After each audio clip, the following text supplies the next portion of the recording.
صحیح بخاری حدیث نمبر 917۔ کچھ لوگ حضرت سہیل بن سعدی رضی اللہ تعالیٰ عنہ کے پاس آئے۔ ان کا آپس میں اس پر اختلاف تھا کہ منبر نبی علیہ الصحابیہ الصلاۃ والسلام کی لکڑی کس درخت کی تھی، اس لیے سعد رضی اللہ تعالیٰ عنہ سے اس کے متعلق دریافت کیا گیا۔ آپ نے فرمایا، خدا گواہ ہے، میں جانتا ہوں کہ منبر نبی کس لکڑی کا تھا۔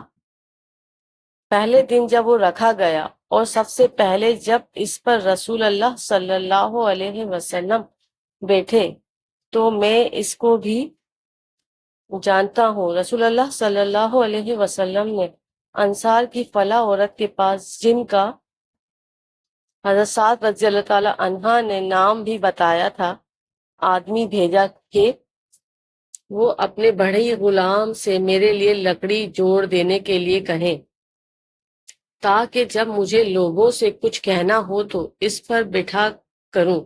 چنانچہ انہوں نے اپنے غلام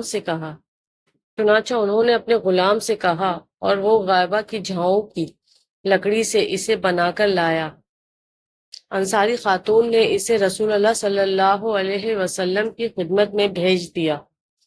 آن حضور صلی اللہ علیہ وسلم نے اسے یہاں رکھوایا۔ میں نے دیکھا کہ رسول اللہ صلی اللہ علیہ وسلم نے اسی پر کھڑے ہو کر نماز پڑھائی، اسی پر کھڑے کھڑے تکبیر کہی۔